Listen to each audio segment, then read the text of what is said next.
Nearly 2 decades have passed since the war clouds first appeared over the Pacific, and the United States was plunged into war with Japan. Time changes all things, not the least of them, relations between men and between nations. Today, a peaceful and democratic Japan stands as a strong and close ally. But in 1941, under the firm grip of a militarist government, the Japanese were led into what was to be the most costly and tragic war in their history. The Big Picture this week presents part 1 of a 2-part chronicle of that war, as seen by the men who fought it. Different from any conflict in our history, the Pacific War was waged on an ocean battleground for military bases, which only a short time earlier had been obscure and romantic islands few soldiers ever expected to see. Many were American possessions, and the United States Navy was there to keep the peace in that part of the world.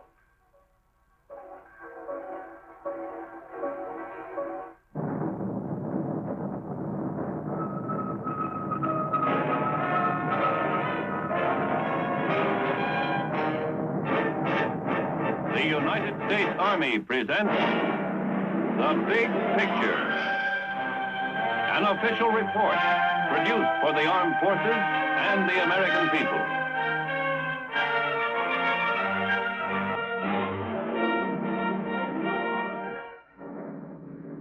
Yesterday, December 7th, 1941, a date which will in the United States of America was suddenly and deliberately attacked by naval and air forces of the Empire of Japan. The United States was at peace with that nation, and at the solicitation of Japan, was still in conversation with its government and its emperor, looking toward the maintenance of peace in the Pacific. Japan has therefore undertaken a surprise offensive extending throughout the Pacific area. The facts of yesterday and today speak for themselves. The people of the United States have already formed their opinions and well understand the implications to the very life and safety of our nation.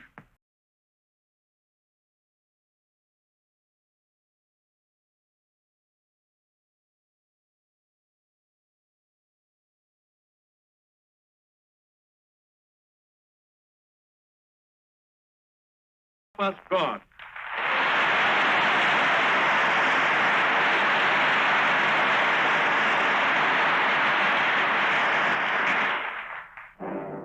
But fate decreed that victory would be neither quick nor easy. The Japanese spread over the Western Pacific, making it their private preserve. Within a few months, they realized their dream of empire. Except for the dogged resistance of isolated American forces in the Philippines, enemy success was complete.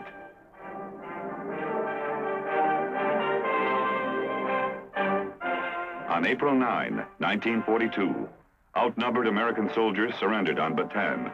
The infamous death march that followed was a milestone in the history of man's inhumanity to man.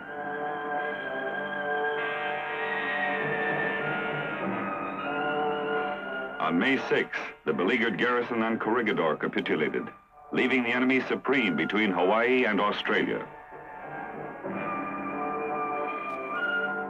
General Hama, who ordered the death march, accepted the American surrender from General Jonathan Wainwright. Wainwright wrote just before his capture, "We did our best. Although beaten, we are unashamed." Before the ink was dry on the surrender documents, General Douglas MacArthur promised, "I shall return." In Australia, he prepared his men for the long road back. The Australian countryside was transformed by the temporary quarters of the growing army as men and supplies were massed for the operations to come.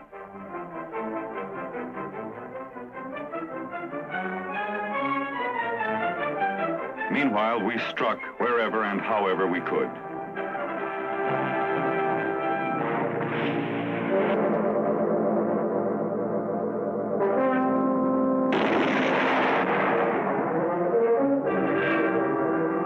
Although the attack on Pearl Harbor crippled our Pacific fleet, our carriers had escaped. While the enemy still savored their early victories, a daring group of Army flyers under Colonel James Doolittle left the deck of the carrier Hornet on April 18, 1942, for a surprise raid on Tokyo.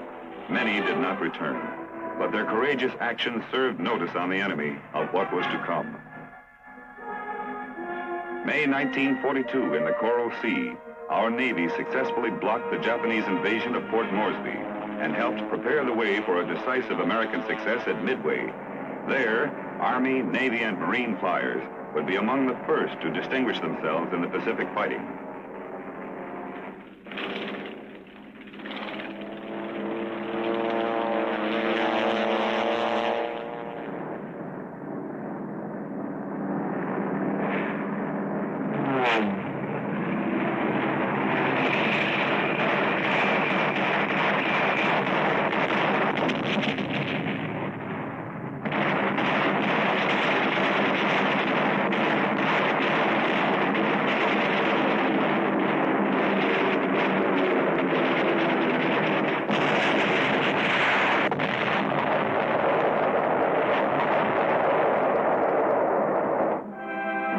The strategy of the Pacific called for Admiral Nimitz to press westward from Pearl Harbor, while General MacArthur's forces drove north and northwest from Australia. But first, the enemy had to be stopped in New Guinea and the Solomon Islands. Allied troops waged a bitter delaying action during the first phase of the Papuan campaign in eastern New Guinea. They fought for time and a chance to build up reinforcements and supplies behind their tenuous jungle lines. A cruel climate spread fever in the ranks and turned every routine task into a nightmare.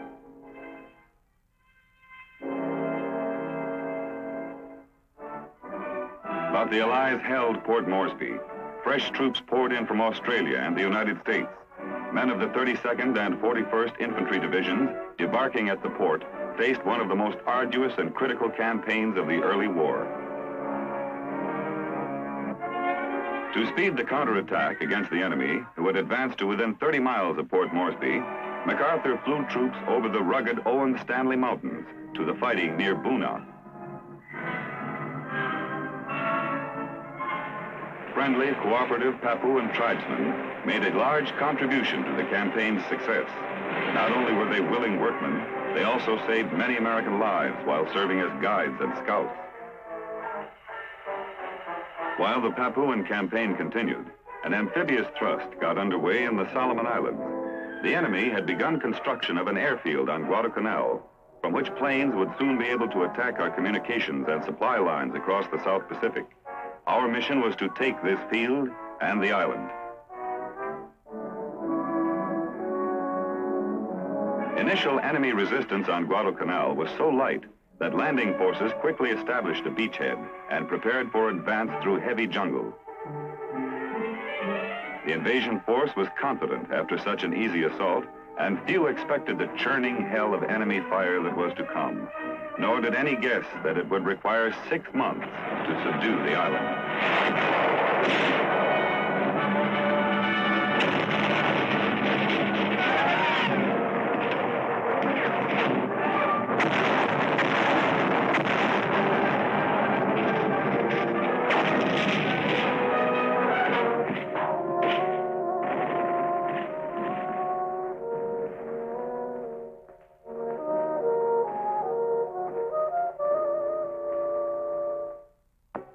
In New Guinea, during the fall of 1942, tropical diseases and the rigors of jungle took their toll.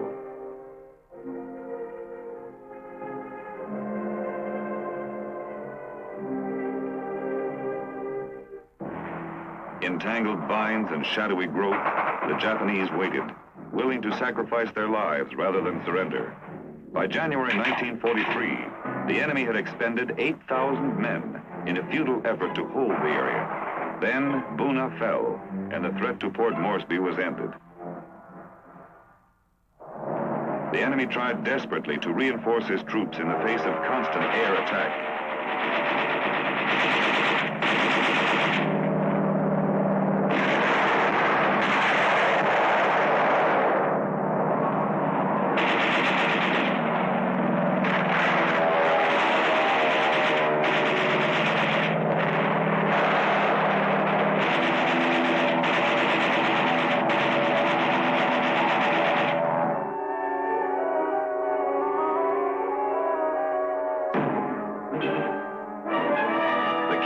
Japanese defenses in the South and Southwest Pacific was the base at Rabaul on the northeastern tip of New Britain.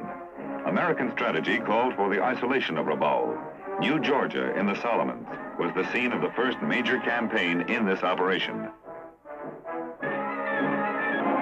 In eastern New Guinea, U.S. Army paratroopers dropped at Nadzab to seize an airstrip deep in enemy-held territory. From Nadzab, Australian troops moved on to Lae.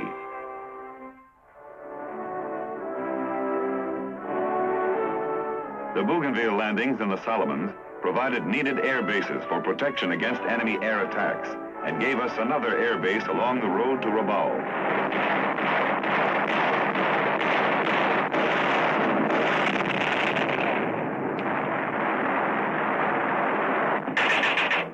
Again, we advanced through a green wall of jungle that masked a stubborn enemy.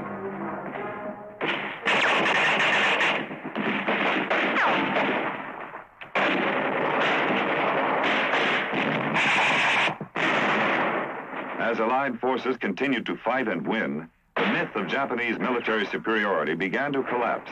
The enemy was tough, but he could be beaten.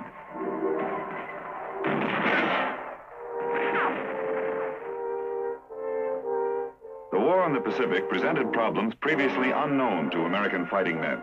Small islands spread over a vast ocean, objectives often identifiable only on a combat map, the feeling of isolation, and the constant oppressive jungle, a formidable enemy itself.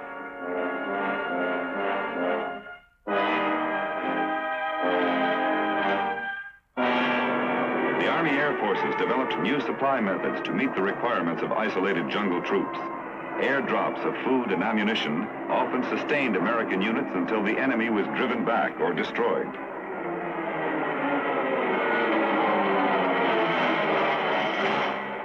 Airstrips were torn out of the unfriendly forest in record time. Fighter planes would be based on these fields less than 225 miles from Rabaul to escort our bombers on airstrikes over enemy objectives. The drive north gained momentum until our troops were ready for the assault on New Britain, the last step in the isolation of Rabaul.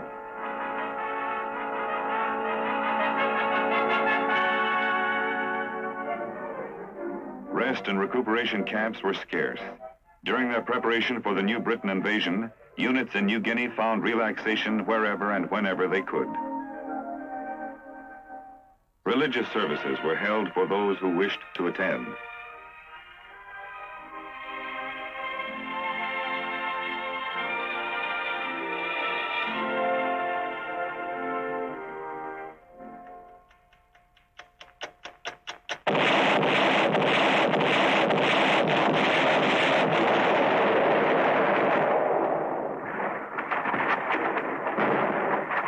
Craft that went in at Cape Gloucester found no beaches. The familiar jungle grew to the water's edge, abundant with swamps and tangled ridges. The smell of rotting vegetation carried far offshore. B-25s helped soften the landing area.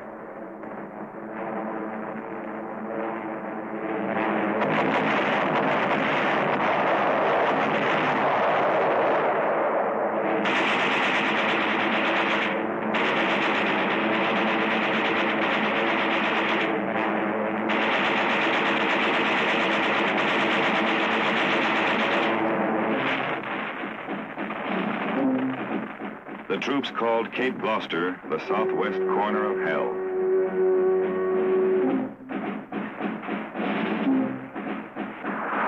Cavalry units that stormed the Arawe sector as infantry found themselves harassed by mud and mosquitoes as well as a hidden enemy.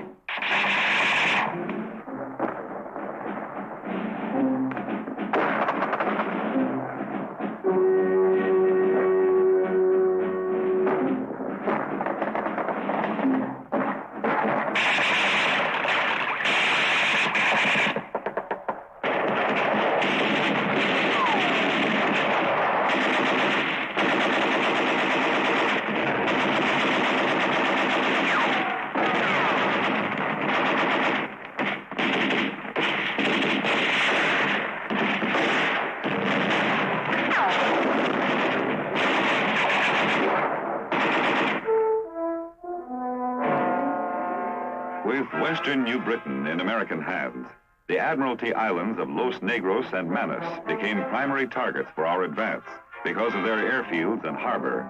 The 1st Cavalry Division had the job of seizing them.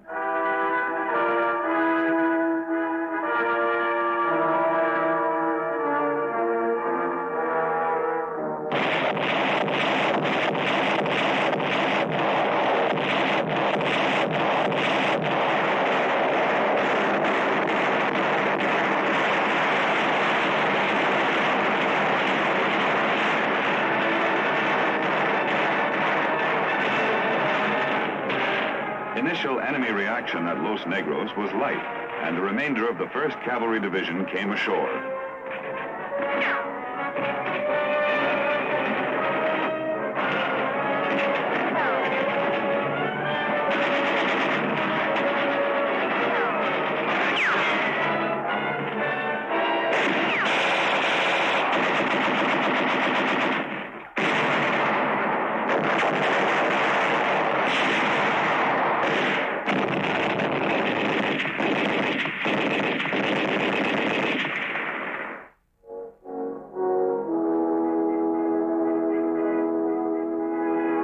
After thousands of rounds of machine gun, mortar, and artillery fire had stripped the foliage and toppled the trees, troops were able to move inland with greater speed. Enemy resistance increased as the campaign progressed. Still, the Admiralties were secured by early April 1944. This victory completed the isolation of Rabaul and immobilized more than 100,000 enemy troops for the duration of the war.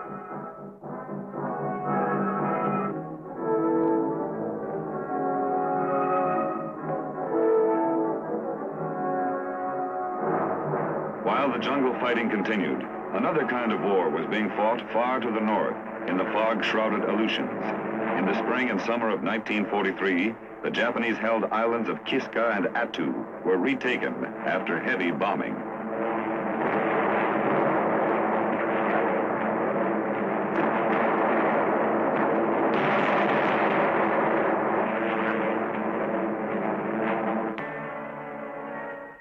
"20 days of fighting in barren hills was necessary before the Army's 7th Division wrested Attu from the enemy. The Japanese secretly evacuated Kiska before Allied troops landed.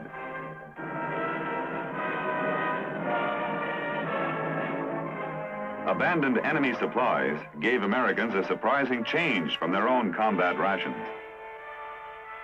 In November 1943, Admiral Nimitz forces in the Central Pacific moved into the Gilberts against the islands of Macon and Tarawa.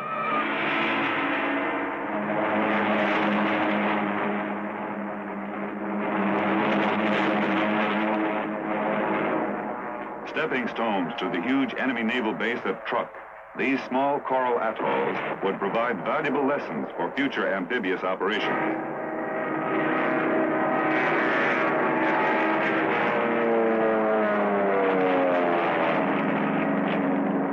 The job of taking Betio on Tarawa was given to the 2nd Marine Division.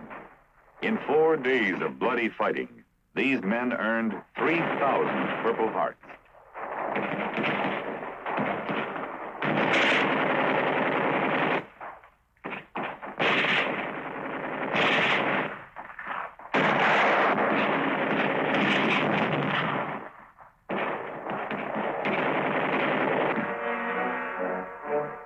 On Macon, the Japanese garrison was smaller and not as well entrenched.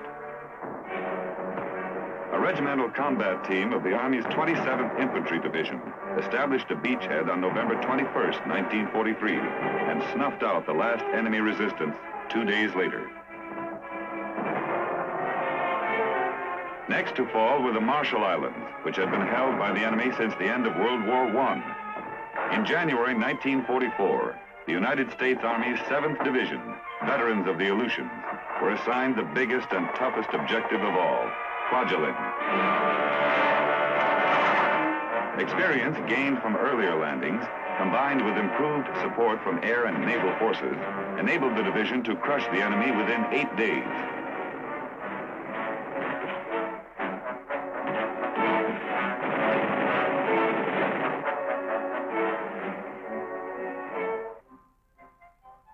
Admiral Nimitz and his staff arrived to inspect the island, they found that lessons learned at Tarawa had paid off.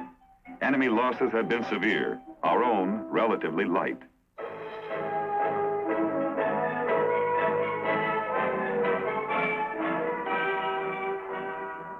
Meanwhile, MacArthur was preparing for amphibious landings on the Japanese flanks at Hollandia and Itapi to provide new advanced bases for the drive on the Philippines. Low-level bomb runs by B-25s once again proved their worth.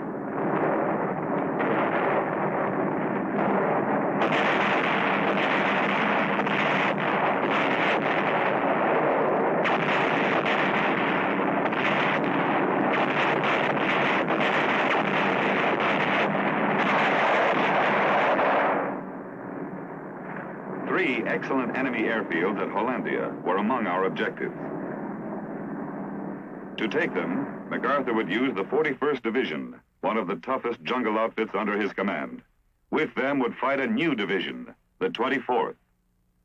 You're better physically, you're better mentally, you have better weapons, you're going to have better support, so that you're going to be able to lick him hands down when it comes to individual fighting. However, do not take him too lightly.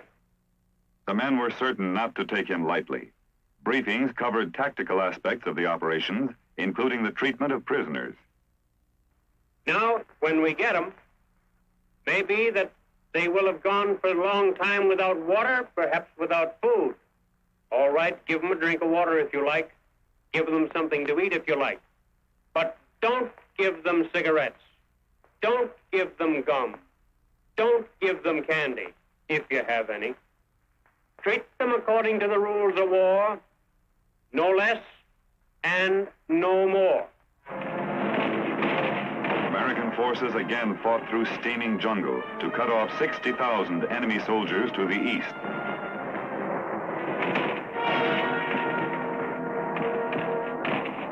For these captured enemy soldiers, the war was over. Their dreams of conquest and empire shattered.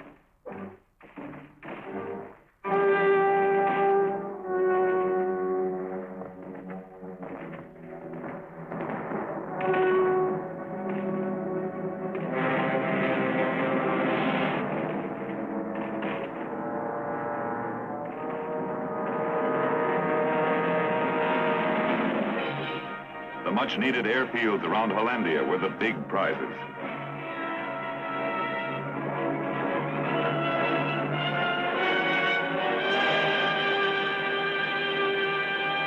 Americans held at Itapi against a relentless enemy.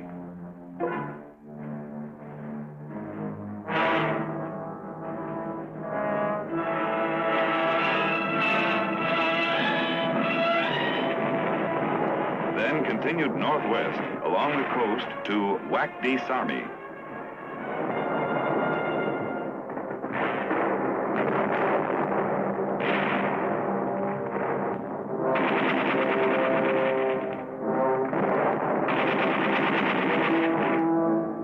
They cleaned out the enemy from the caves and ridges of Biak.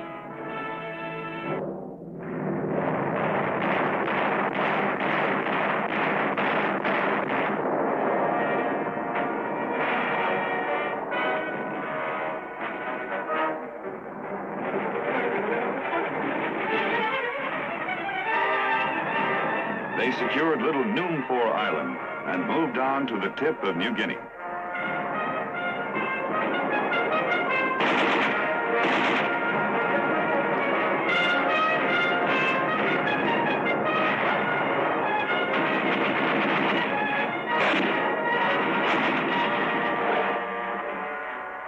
Not only the enemy waged war, American troops were set upon by leeches, centipedes, fire ants, and mosquitoes. In a climate where clothing mildewed, leather rotted, and bayonets rusted in a day, they fought on and won. Hope rose steadily through the spring and summer of 1944. Not all the men would see the end, but at last that end seemed in sight.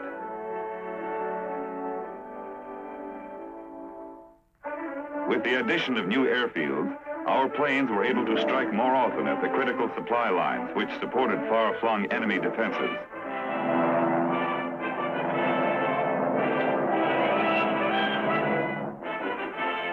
In rear areas, supply agencies gathered equipment and loaded vehicles and troops aboard ships to support Allied operations throughout the Pacific theater.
By the summer of 1944, General MacArthur's forces were ready to move on toward the Philippines, while Admiral Nimitz prepared for the early invasion of the Marianas. The inevitable triumph over Japan was still a year in the future, but the way was clearly marked.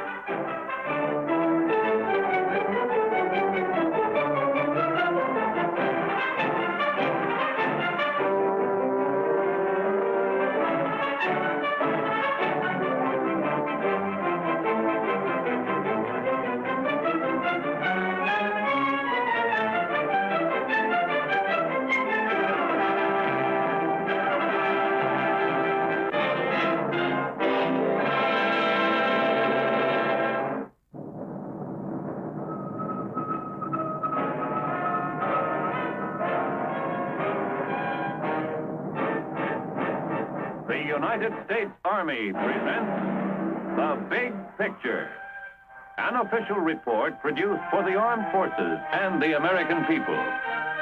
Now, to show you part of the big picture, here is Sergeant Stuart Queen. In part one of our two-part documentary on World War II in the Pacific, we saw how American forces rallied after early setbacks and forced the enemy on the defensive.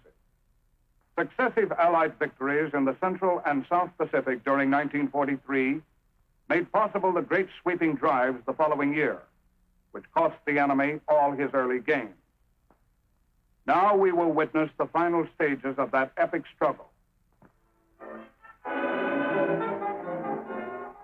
With the capture of the Marshall Islands by the combined American forces under Admiral Nimitz and the success of General MacArthur's operations in the Southwest Pacific, the next step in the Allied plan was the invasion of the Marianas.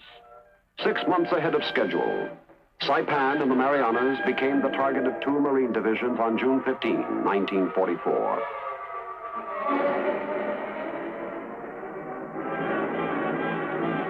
Five days later, the Army's 27th Infantry Division went in to reinforce the beachhead.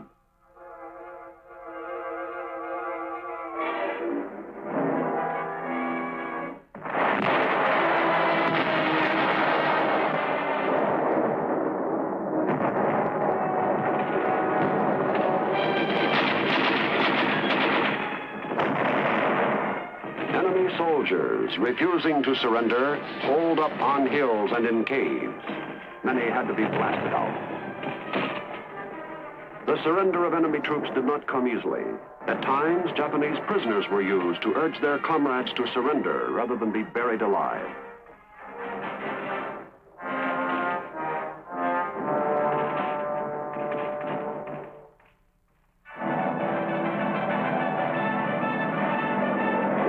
Which the enemy had overrun early in the war, was pounded from the air and sea.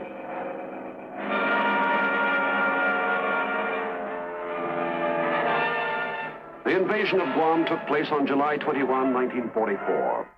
The enemy resisted the bold attacks of American soldiers and Marines for 19 days before the island again became a United States possession.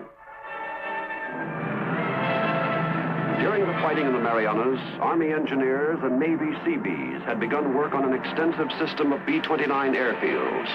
In November of 1944, the first B-29s from Saipan flew against Japan. Between Guam and the Philippines were the Palau Islands. In September of 1944, the 1st Marine Division pushed ashore on Peleliu. The Army's 81st Division landed on nearby Angar Island.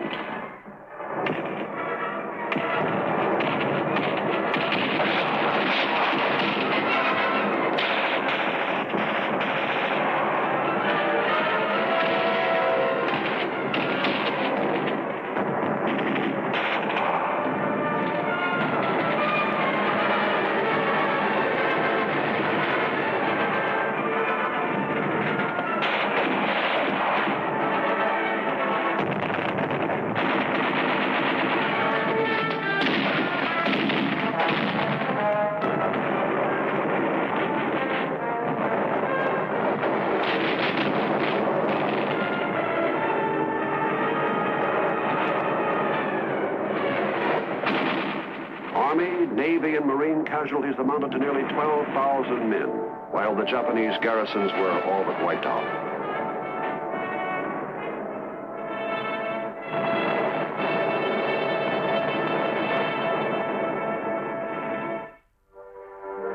On the same day that Nimitz forces invaded the Palaus, MacArthur's troops, in a strategically converging attack, jumped from the western tip of New Guinea to Morotai Island.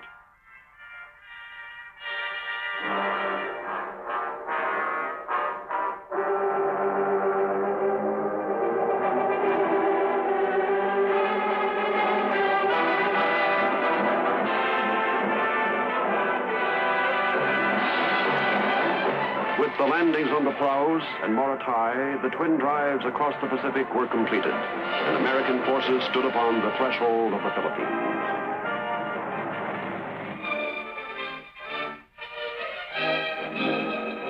To the men who had carried the fight from Hawaii and Australia to the Palaus and Morotai, the Philippines had long stood as a symbol on which their determination and hopes had focused. We had lost those islands in the grim early days of the war, and with them we had lost military advantage and a measure of our self-confidence.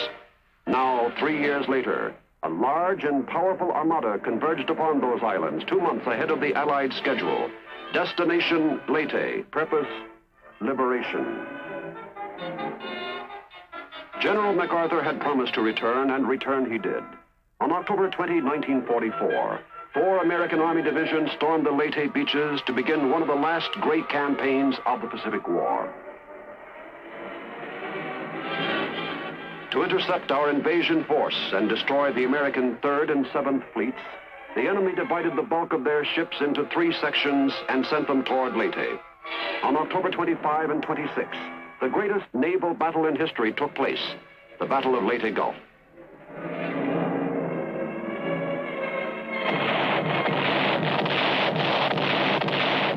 The enemy lost 3 battleships, 4 carriers, 10 cruisers, and 9 destroyers, breaking the back of their naval power.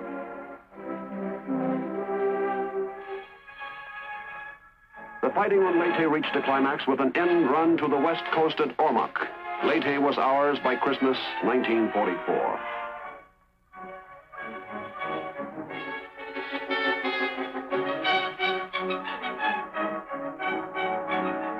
Even before Leyte was secure, troops of the 6th Army had moved on to Mindoro in preparation for the invasion of Luzon.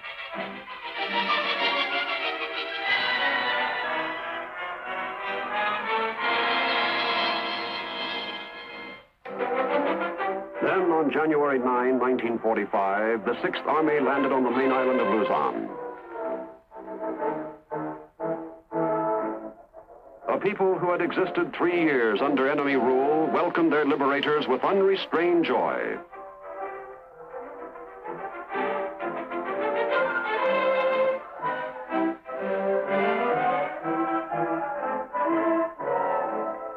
Filipino guerrillas had waged continuous war against the enemy during the occupation.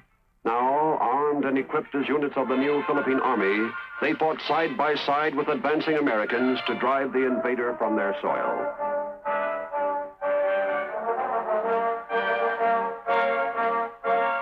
While So the American drive from the initial beachhead at Lingayen Gulf gained momentum. More troops landed on the west coast of Luzon, both north of Bataan Peninsula and south of Manila.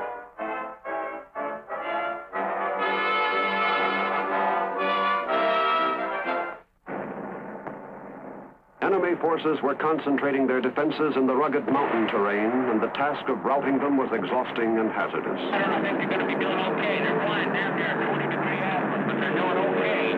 They're doing okay.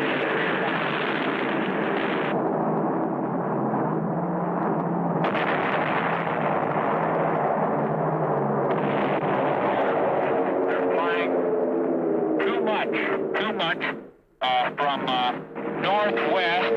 Too much from northwest to southeast. That is good. That is right on the ball.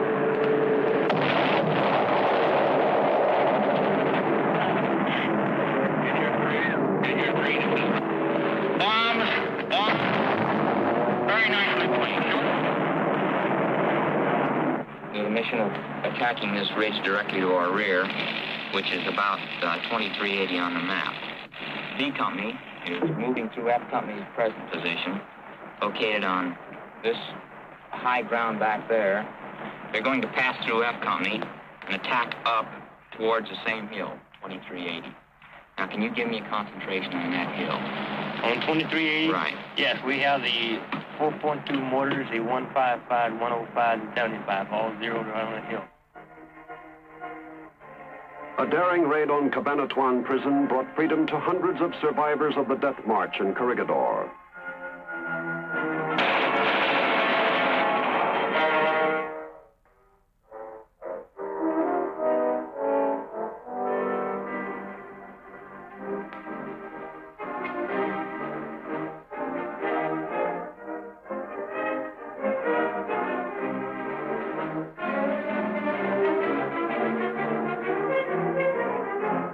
The push toward Manila went well as town after town fell to American soldiers.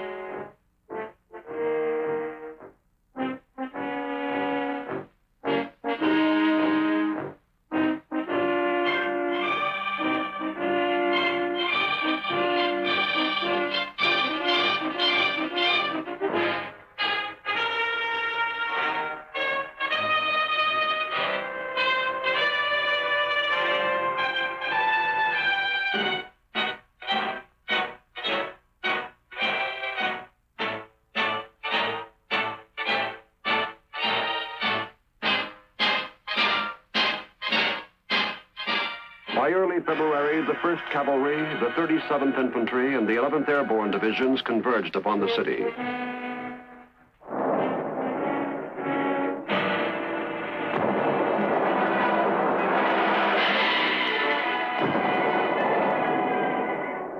The enemy defended Manila one building at a time.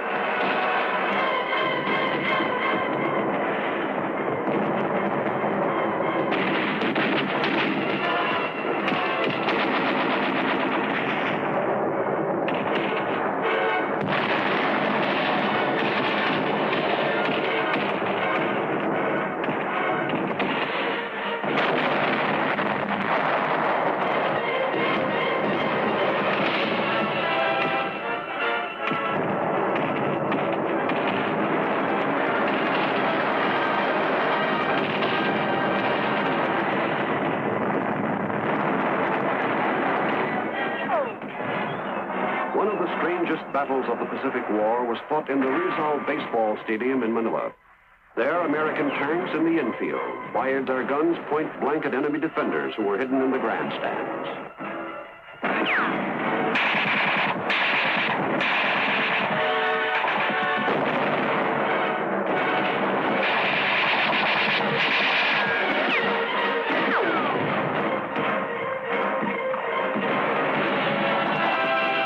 The climax came with an assault on Intramuros, the old Spanish-built walled city.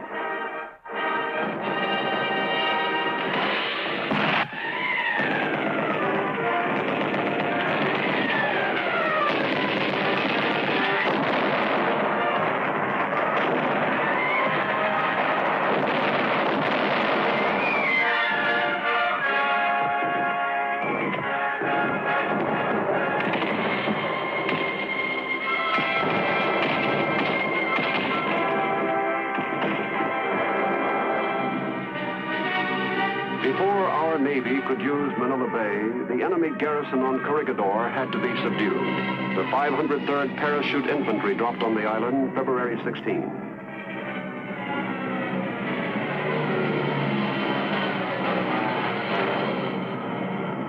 With the help of amphibious elements from the 24th Division, the paratroopers took the heavily fortified position within 2 weeks.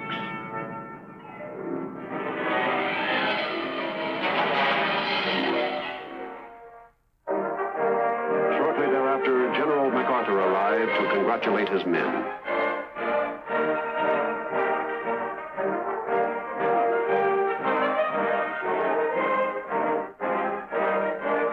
After securing Manila and Manila Bay, the 6th Army had to clean up the rest of Luzon and rout the Japanese out of mountain strongholds into which they had retreated. In the mountains of northern Luzon, organized resistance continued until the end of the war.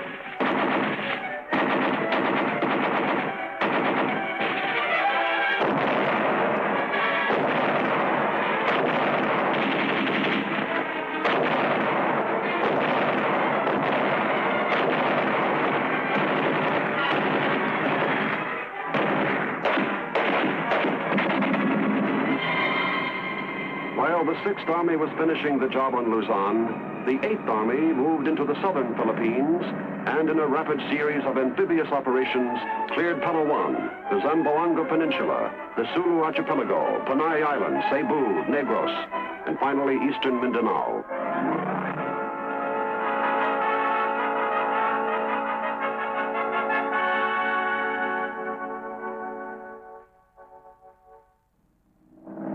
With the Luzon campaign well along, and following the seizure of Iwo Jima in February 1945, Nimitz prepared for the assault against Okinawa on April 1st, 1945.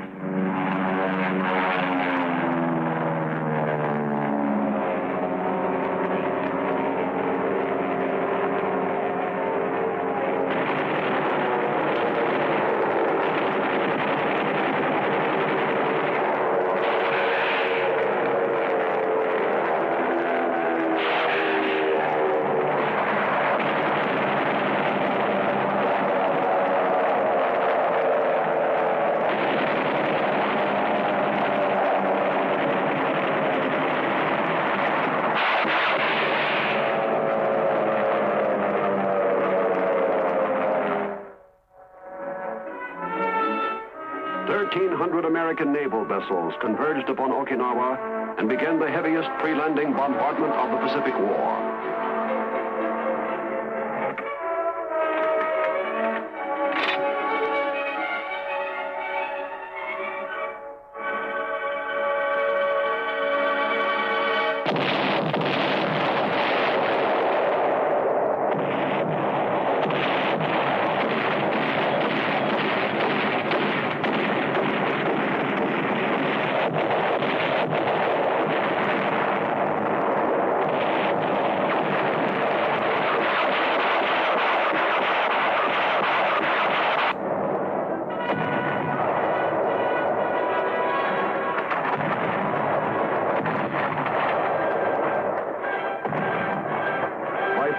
In the afternoon, 50,000 troops were ashore on an 8-mile beachhead, while the enemy played possum.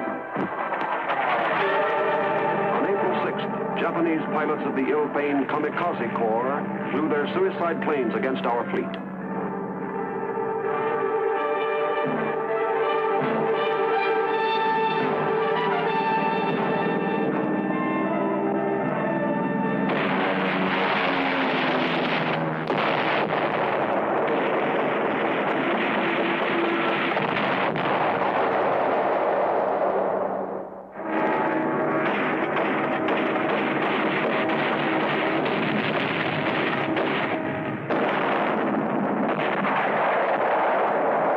In 36 hours, 383 attacking planes were shot down.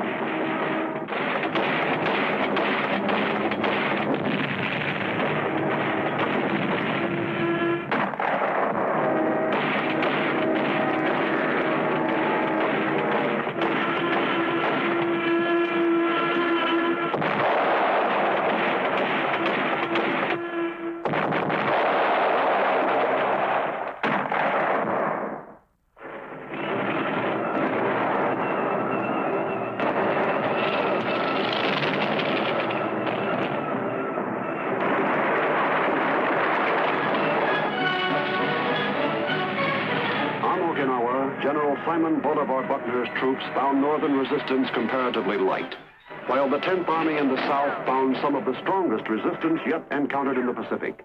The road to victory on Okinawa took nearly 3 months to travel and cost American forces almost 40,000 casualties, including the life of General Buckner. The Okinawa campaign had been a highly successful air, sea, and ground operation carried out under conditions favoring the enemy. We had now reached the doorstep of Japan. By the end of May 1945, with the European war over, American military power was supreme from California to the China coast. During the early summer months, the tempo of air attacks on the Japanese main islands was sharply increased. B-29s of the Army's Strategic Air Force, operating from bases in the Marianas, were averaging 1,200 sorties a week over enemy industrial targets.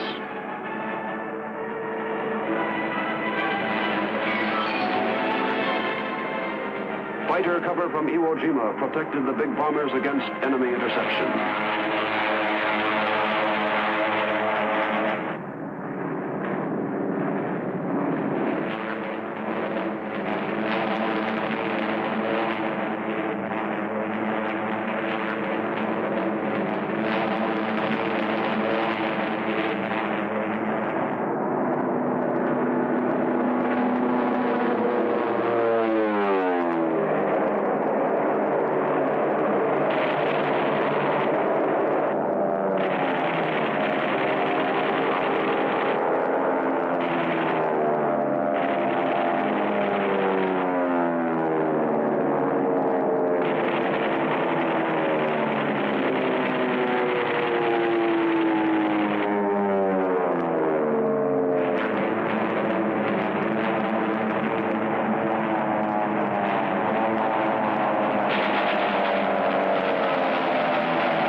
On August 6th, the B-29, the Enola Gay, took off from Tinian Island and headed for the industrial city of Hiroshima. At 8:15 that morning, the Enola Gay dropped the first atomic bomb on a city.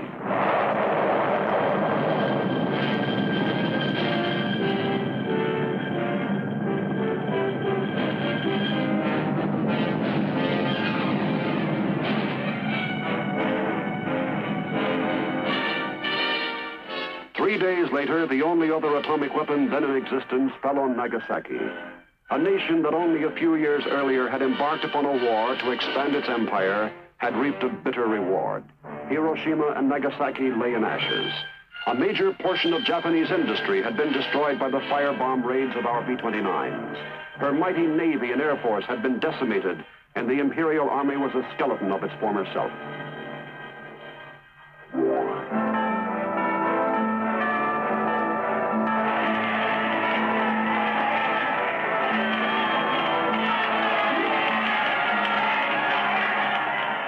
Both victors and vanquished cautiously approached the matters of unconditional surrender and occupation. Under the Japanese military code of Bushido, nothing short of a direct order from the emperor could have persuaded commanders to lay down their arms. But the emperor had given the order, and the armed forces complied.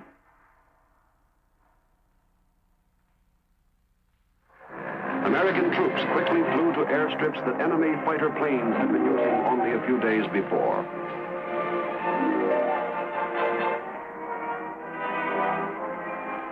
In the last amphibious landing of the war, more troops went ashore to assist in the occupation.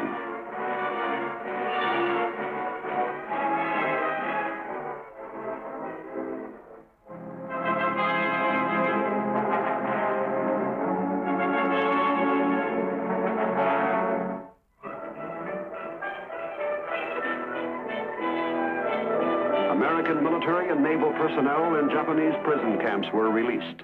Liberated and liberators shared in the happiness that followed.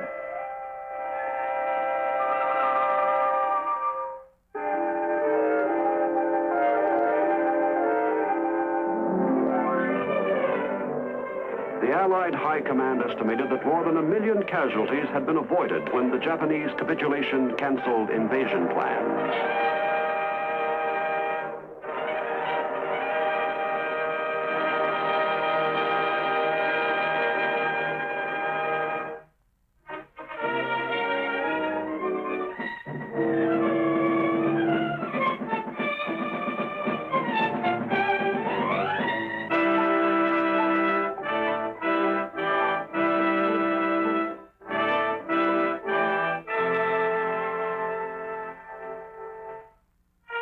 Japanese officials later expressed their relief and gratitude for the fair and just treatment their nation received at the hands of occupation troops.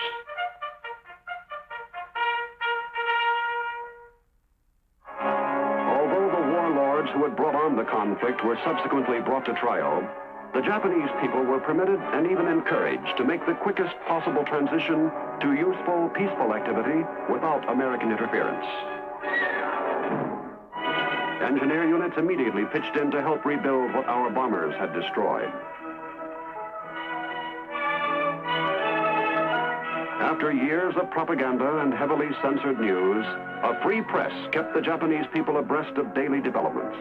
From the first day of the occupation, American forces exerted every effort to gain Japanese cooperation.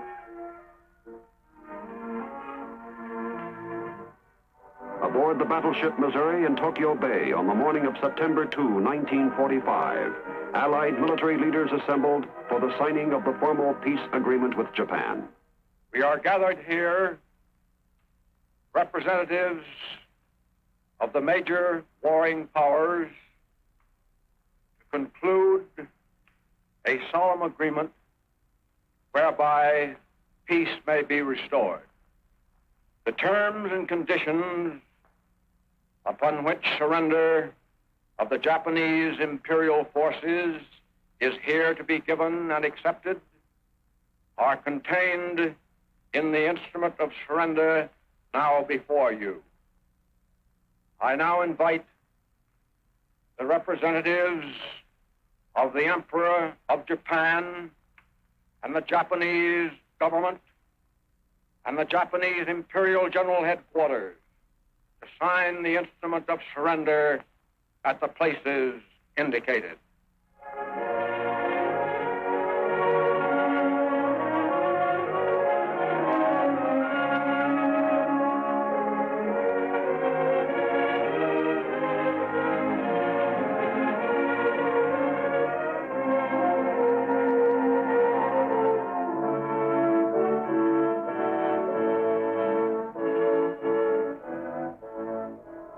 The Supreme Commander for the Allied powers will now sign on behalf of all the nations at war with Japan. Will General Wainwright and General Percival step forward and accompany me while I sign?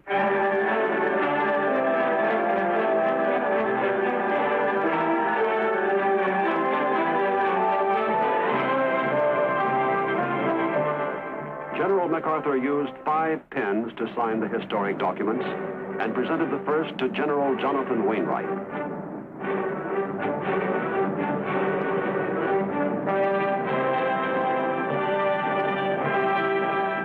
The second went to British General Percival, the defender of Singapore, 2 to the National Archives, and the 5th MacArthur kept for himself. With the signing of the peace, which marked the end of World War II, General MacArthur said simply, "These proceedings are closed."